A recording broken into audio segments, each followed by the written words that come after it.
Yeah, I never really have to restart the intros, so that was weird. I just wanted to make sure we were protecting you, and using the real name. So, hi, I'm Courtney. This is something positive for positive people. Today, I am here with River. River, how old are you? I am 28 years old. And if I remember correctly, you are a Canadian. Yep. You work in the field of IT. No, I am a Ah, geologist. geologist. All right, all right. So I don't want to get too specific in your career because when we talked, I don't know what made me think you worked in IT. I think it was the fact that is geology a more so male dominated or yeah, is there are there more males in that field? Yeah, typically there's more men who work as geologists. It's Mm-hmm. getting better now. There Okay. are more and more women who are getting into the field. All right, gotcha. And then what is your sexual preference? I am heterosexual. Okay. And last question, what is your diagnosis? I have genital HSV1, All and right. I also have herpetic neuralgia. All right, we're gonna talk about that second one. I am not even gonna try and say the word. I'm gonna just leave that to you. How long have you been Okay. diagnosed with genital HSV1? I got herpes February of this year, so it's been just over 9 months. Okay, and how did you find out you had herpes? I had a horrific primary outbreak, Mm-hmm. and I got the swab test, which came back as HSV1. And then after my outbreak resolved, I was having pain issues, and after many, many doctor's visits, I finally had a gynecologist tell me that I have neuralgia. Okay, and now what is the neuro? What is that? I'm gonna butcher it Uh, every time. That's fine. It's a mouthful. So neuralgia is actually usually associated with shingles. Shingles is a type of herpes. It's not caused by the herpes simplex virus. But herpetic neuralgia is basically nerve damage caused by the herpes virus that can cause pain, weird sensations, discomfort, stuff like that. Mm-hmm. And where were your symptoms? The nerve pains and everything. Was this just in the genital area, or did it move anywhere else? No, just around my genitals. Basically, once my primary outbreak healed, my partner and I started to have sex again. Mm-hmm. Or we were trying at least, but I was experiencing a ton of pain whenever we tried to have vaginal sex. And I was getting a lot of kind of itching Yeah. just around my genitals and stuff like that. And the pain has kind of persisted for many months now. Okay. So it took several months before you were diagnosed with herpes neuralgia. Herpetic neuralgia, very Oh, so close. close, so close. Uh, yeah, it sucked. I saw a lot of doctors. When I first got herpes, I saw a lot of doctors because I wanted to gather as much information as possible. Mm-hmm. And then once the outbreak healed and I started to try to have sex again and I was experiencing pain, I started going back to doctors and my family doctor said maybe you have nerve damage, but he's not a specialist, so he didn't really get into it. Yeah. And I finally got a referral to a specialist gynecologist. Um, and when I saw her just a couple months ago and I described my symptoms, she said, okay, you've got herpetic neuralgia, you've definitely got nerve damage. And she also said that my vagina has dermatitis. So, Man, yeah, it was kind of like a she just double threw it whammy. all at you. Yeah. Yeah, Now, it's been a rough year for my vagina. so so that's funny. So what's when we spoke on the phone, you mentioned that you had to go and see a lot of doctors, like you just did now.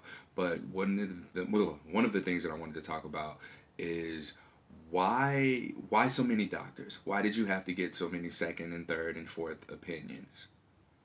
Um, well, when I first got diagnosed with herpes, I went just to gather information. So the first doctor I saw didn't have any swabs, but he looked at my genitals and he said, "Yeah, that's herpes." So then the next day I went to a clinic, and that doctor did the swab test.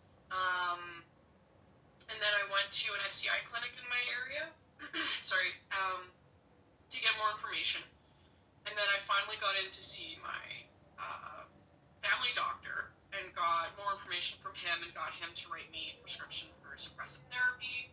And then I also went with my partner to his family doctor to ask that doctor questions about why wasn't my partner tested for herpes when he got his STD testing done at the beginning of our relationship, and can you do it now?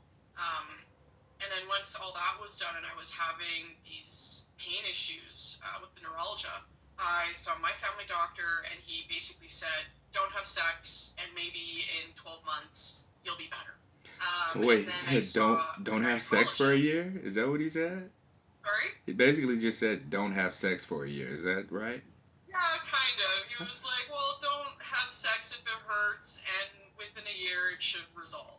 And I was like, great, that sucks. Mm-hmm. I don't feel like being celibate for a year. No. And then I saw a gynecologist because I guess over a year ago when I first got into a relationship with my partner, we both got tested for STDs, and when I got tested, I also had a pap test.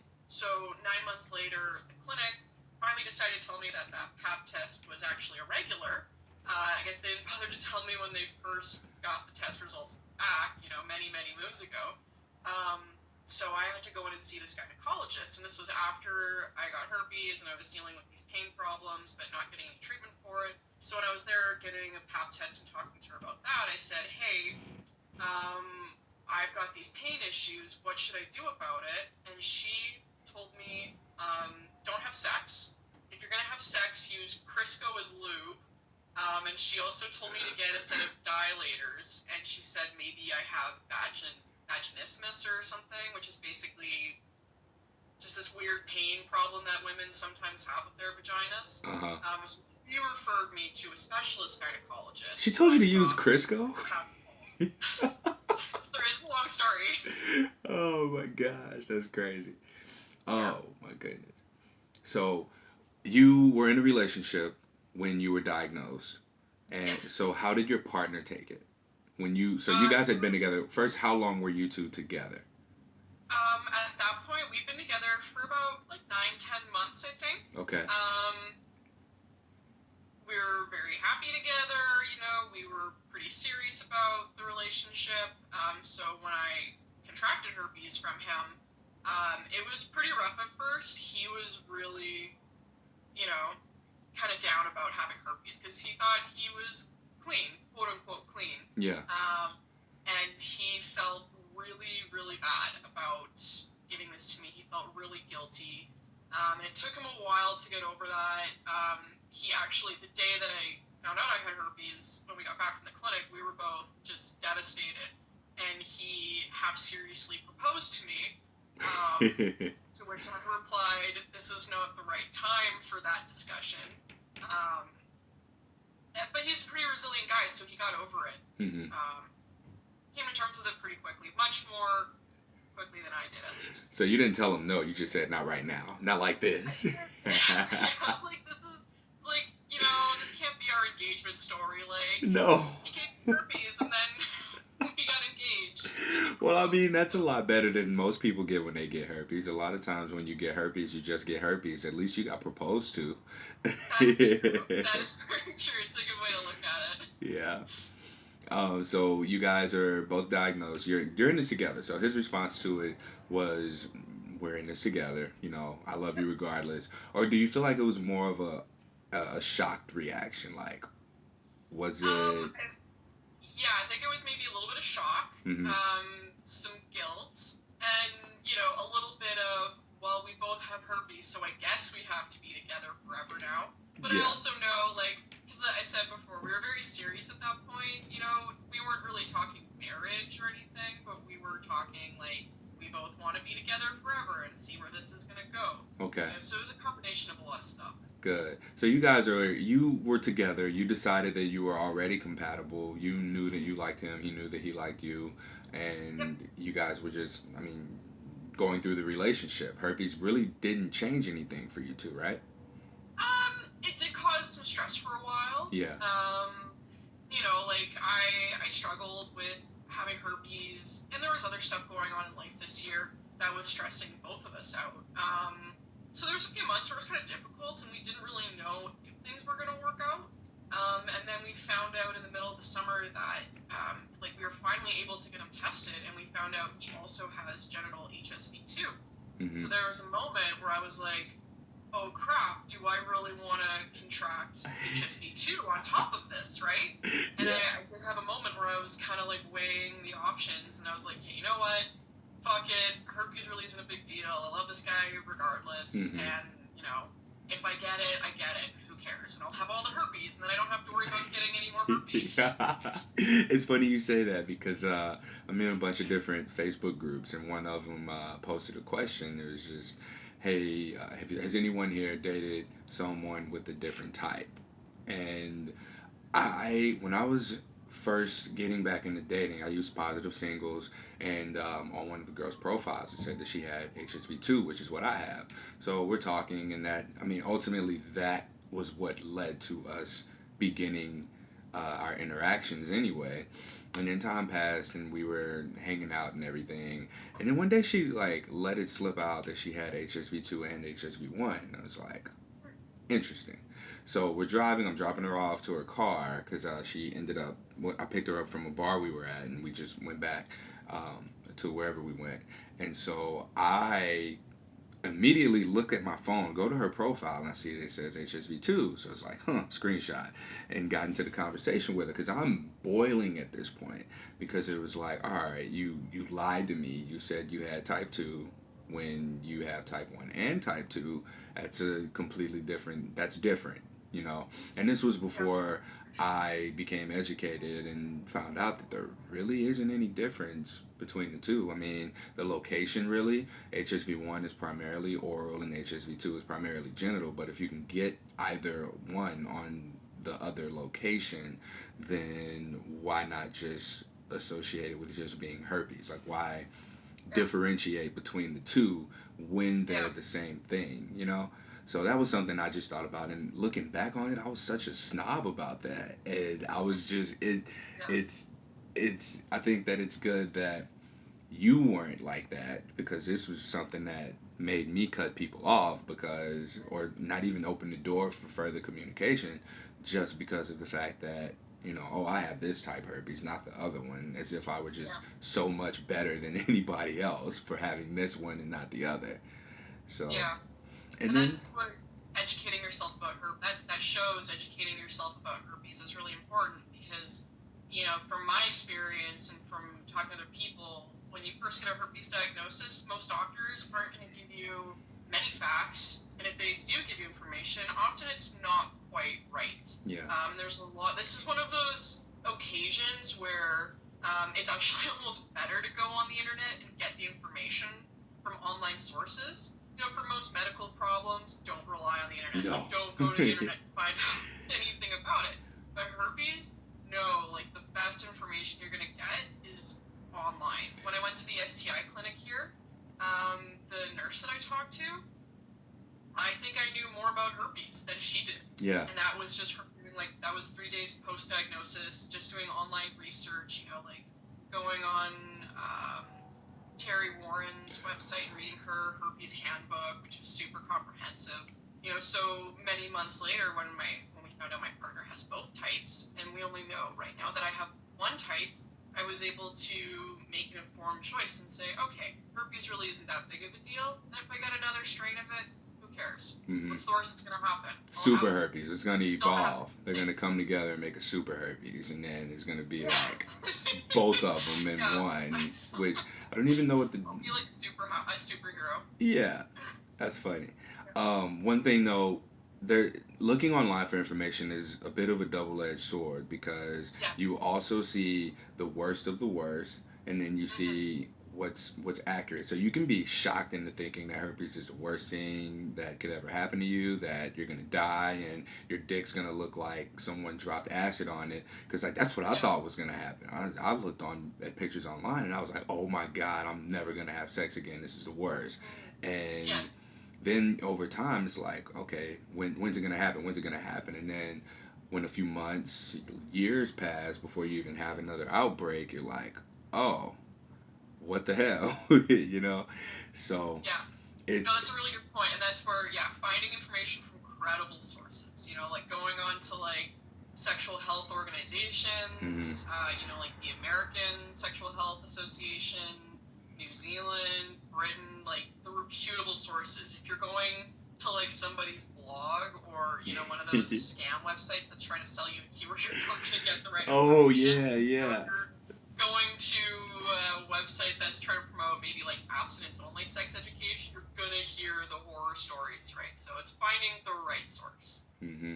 Yeah, and I follow a lot of different pages on social media, and I have to oftentimes, before I repost or retweet or share anything, like backtrack what their sources are Yes. because not everyone has reputable information, and I'm very thankful for the groups out there, the organizations and people who use consistent research and studies. And we can link to some of those resources here in the episode description if anyone needs it. But I think doing your own research is, depending on where you are with your diagnosis, either very, very beneficial or very, very, very harmful. And the Mm-hmm. reason that I say that is because if you're at a point, we do tend to look for, we tend to find what it is that we're looking for. So if Yes. your inner belief about having herpes is this is the worst thing in the world, no one's going to ever want me, when you go to search for herpes, the things that stand out to you are going to be those horror stories and Yeah. worst case scenarios. Yeah. Whereas Definitely. if it's okay, let me learn about this, what is this, how do I deal with it, then you come across things that make you feel a little more okay about it. So Yes. now for you, we met in the Reddit forum, right? Yep. Okay, so Yeah. how did How are you posting these? Oh, I'm trying to. Yeah. So one of my friends actually told me about Reddit. I didn't. He used to be always on it for like sports stuff and politics stuff, and Yeah. I remembered him saying something about it. So I just checked on there, and just went R herpes. I was like, oh, this is way bigger than I thought it'd be, and Yeah. so I just decided to put the podcast there and hope that someone saw it. So I'm very glad that you did and were willing Yeah. to take part in the discussion here, because one of the things that I want to do is have this be an accessible tool for anyone who, well, anyone at all really, but mainly anyone who's newly diagnosed and struggling to deal with their diagnosis or find accurate information or even find social groups or communities in their area so that they can, Mm-hmm. get back to themselves. Because one of the Yeah. things that with you were in a relationship already, right? So when you Yes. were diagnosed, you and your significant other had each other to lean on and support and work through all of this. For majority of the people who find out, it's, in my experience, been just from like a cheating lover or one night stand or someone who's single, and they feel alone and isolated and really don't feel Yeah. like they have anywhere to go. And even like what you just said with the doctors aren't really there. They're not very helpful for what it is that Mm-hmm. someone who's newly diagnosed needs. Yes, they'll give you the pills and give you a pamphlet, send you on your way, but what you really need more than anything is shit, kind of a hug, in the best Yeah. way to get that hug, and then open you up to being receptive to listening to new information or resources. Yeah. You just need access to that. Yes. Oh yeah, no, information is really important and having a support system is really important.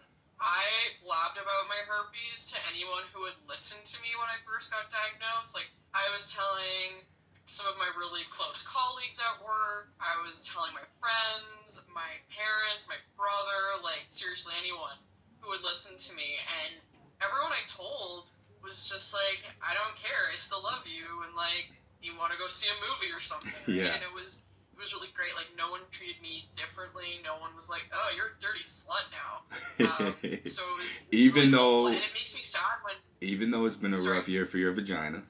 Yeah. Yeah, it's been a tough year for my vagina, but like I've been doing a lot of like emotional and mental growing because of the whole herpes thing. It did really set me back. Hmm. I did feel really bad about myself for a long time. I felt unattractive. I felt dirty at times, and I had no self-confidence, and my self-worth kind of just hit rock bottom. And I really had to rebuild myself. And educating myself about herpes was really important because I was like, hey, most people on the planet have herpes, and they don't have a problem with having herpes. No. You know, there was one weekend I was with my mom and my boyfriend at the cabin, and we were all in bed, and I was lying awake, and I was just going over herpes in my mind. I was like, oh my god, I have herpes. I can't believe I still have herpes. And I stopped, and I was like, wait, my mom gets cold sores. My boyfriend has herpes. I have it too. They're totally fine with it. They're sound asleep right now in dreamland, and I'm sitting here beating myself up over it. Yeah. And that was really, like, it was a bit of an epiphany for me. I was like, okay, so many people out there have it, and they don't feel bad, and they aren't bad people, so why do I keep thinking of myself as a bad person? Right. Right. So having that epiphany and having the realization, well, I have two questions. First one being, when you started just blabbing about herpes and having it, how was it received? Super positive. Like, I got a lot of support. Mm-hmm. My parents were mad at my boyfriend to begin with, understandably, but I had to explain to them, like, no, we both got tested, we did our due diligence, we thought we were fine and quote unquote clean, and the doctors didn't tell us, sorry, I didn't test you for herpes, by the way, when you asked for that full panel. So, you know, like, don't put the blame on him. The blame is really the medical system for letting us down. Because we weren't able to even try to minimize transmission risk. All of my friends and stuff were really great about it. You know, they were like, okay, what can I do? Like, you want me to come over and hang out with you right now? And, you know, I asked a buddy to walk my dog for me. And, like, everyone kept telling me, like, I don't see you any differently. Yeah. You're just the same person. So. And I love that. I love that you told the people closest to you, so soon, because Yeah. you essentially created that support system before it got worse. So Yeah. you were already at a low point, and you sort of woven yourself a blanket and or a net. Sorry, you've woven yourself a net that you were able to fall into when you needed to fall, and they were just Yeah. there for you. So I love that you've done that. Is there the second question? The second question was, did anyone say me too? Like when you were telling people? Actually, I found out my dad used to get cold sores. Mm-hmm. I never knew that, so I was like, oh, I learned something about my dad. And one of my colleagues has oral herpes, and I didn't know about it. And, you know, so we talked about that. And it's funny because I've actually been able to give him some really good information. He's had some health problems. Right. And so is dealing with his cold sores worse lately. So I was like, hey, you should try doing this, or talk to your doctor about this, or try this medication. So that was kind of funny. Yeah. No one yet has told me I also have genital herpes, so I'm waiting for that moment. I did find out some of my friends and family do have cold sores. Okay, good. And so no one's treating you different. Everyone's treating you the same. It's not like anyone's giving you a pity party, or anyone's like, stay the fuck away from me, you can't kiss my baby, or anything like that. No, none of that. Yeah. One of my really close friends, we both have really dark senses of humor and kind of the same sense of humor, so pretty quickly I get after that from you. He was cracking jokes about, you know, you're like Snow White and the 7 STDs, and, you know, he was calling me Herpella and stuff like that, so that was really good, is like being able to laugh at it together. He wasn't doing it in a mean way, because I know some people get very touchy about herpes jokes, but we were laughing at it together, like, man, herpes is so dumb, let's laugh at it. So, yeah, I love that. That was good. I love that. Yeah.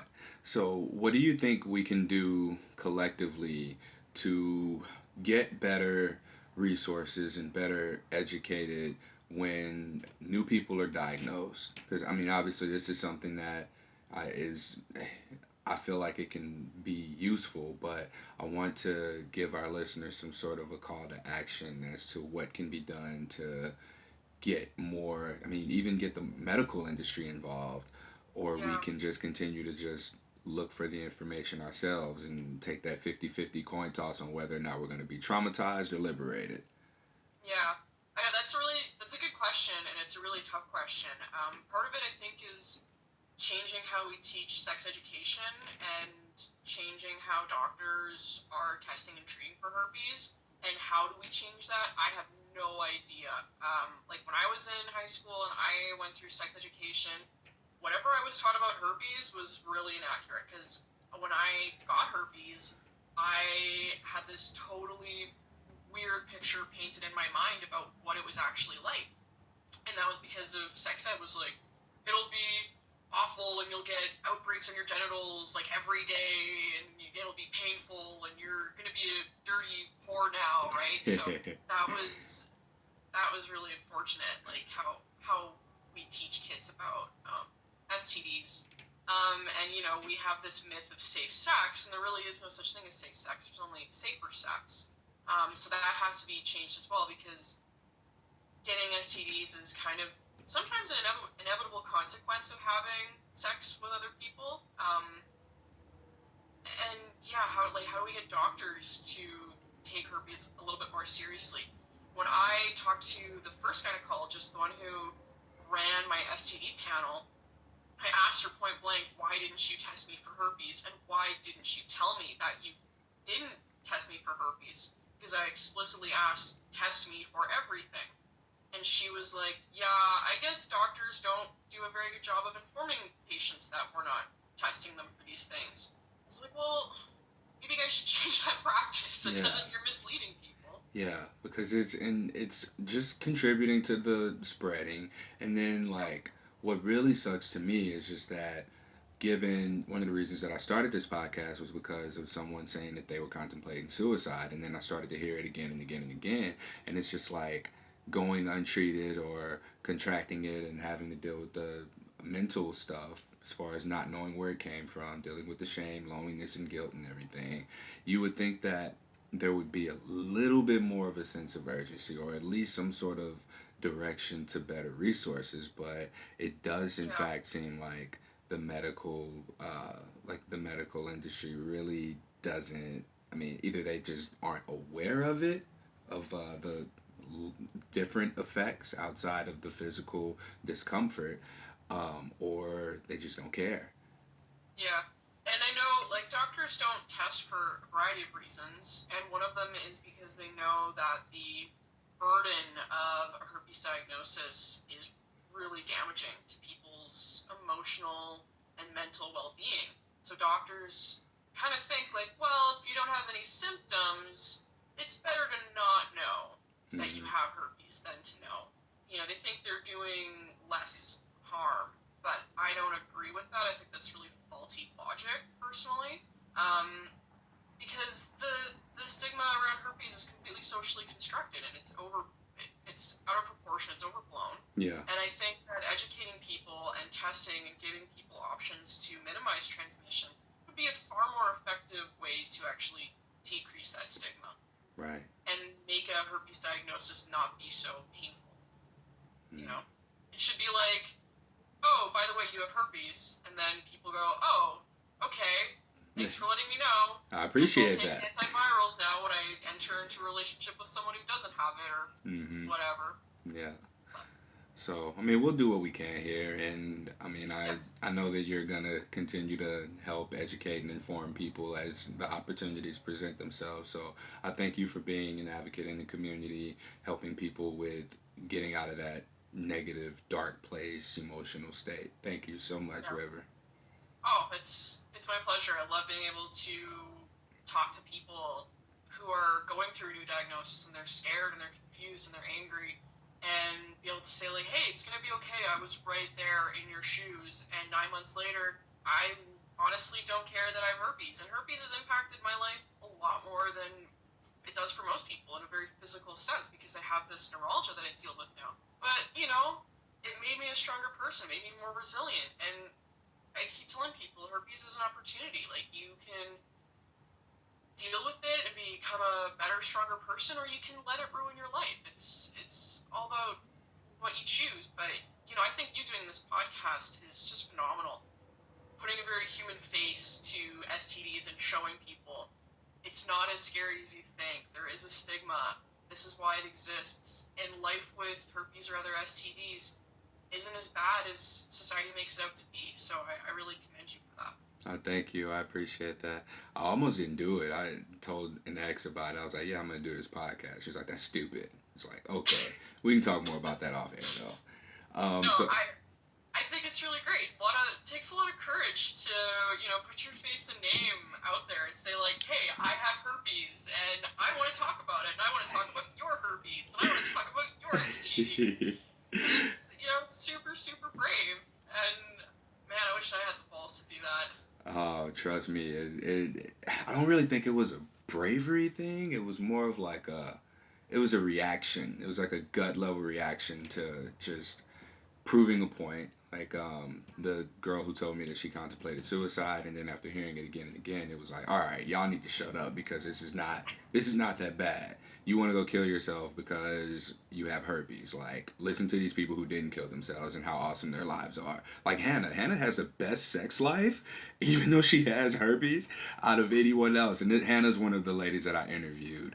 And she Yeah. was talking about, we touched on kink, and she told me what pansexuality was. I just learned a lot in just our conversation together. So, Yeah. yeah, I mean, having herpes isn't bad, and we're at a point now where majority of STDs are treatable, manageable, curable, and even if you do get one, like how you respond to it is really what dictates the kind of life that you go on to have. You can either, just as River said, choose to continue or to go on and be miserable and let it control you, or you can take control of it and begin to take better care of your health, your sexual health, and I mean, to be honest, like since I've had herpes, I think I've had some of the best sex of my life. Like now that, I'm Yeah. openly communicating and being more choosy about the partners that I've had, and it's just really been eye opening for me personally. Um, Like, getting herpes honestly brought my partner and I closer together, like, going through this. Like I said, there were times where things didn't look so great and got really stressful and tense, but there were other things in life that were complicating that. But ultimately, this did bring us closer together. We got way better at communicating with each other. Because I was going through all these pain issues around sex, we kind of had to start exploring our sexuality a little bit differently. So we started getting into things like BDSM and talking about kind of our other like fantasies and what we can do, right? So my sex life has gotten way better. I might not have as much sex as I used to because my body isn't capable of it, but when I get it, damn, it is good. all right. So herpes just removed the hinges from that door, Yeah, and now yeah, it's it open yeah, in a forever. very cool way, it did. It created a lot of opportunity, Yeah, and we took advantage of it, and it good. was great. That's awesome. Well, River, I thank you very much for your time. And like I said, please continue to go on and do what it is that you're doing as far as helping other people, posting to the forums, answering questions, whatever. So you can go on and say bye to the audience. This is your episode, so you can close however you want. If you want to leave us on a positive note, that'd be awesome. Great. Well, thank you so much for having me, and yeah, stay positive, everyone. That's my line. Now, I don't know how to close. Sorry, take it from you. Yeah, it's fine. So that concludes this episode of Something Positive for Positive People. I can be found at H on my chest, one word, on Twitter, Tumblr, and Instagram. With it being the end of the year and this podcast being to the point where it is now, this will be the 18th episode that I've done, and we've got it uploaded to a podcast hosting platform now. So I think I did that in October. So I put it up in October, and we're already in the thousands of listeners. So thank you guys for that. And I also want to encourage you to please subscribe, rate, and review on iTunes. I do understand that there's a lot of people who may not want their social media to be associated with an STD related page. So I understand that, and I'm getting your messages, and thanks for all of the feedback that you guys are providing me with. So if you want to remain anonymous, I don't have an issue with it. I completely understand. But when you get to the point where you're ready, I'd love to, just be able to interact with you. So hit me up on any social media if you want to talk, if you want to be featured on the podcast, if you have any questions, if you want to get introduced to local STD related groups in your area. The more I do this, the more sort of connected I become with the community. So if you need a foot in or somebody to connect you, just let me know and we'll talk and figure it out. Till next time, peace heaps.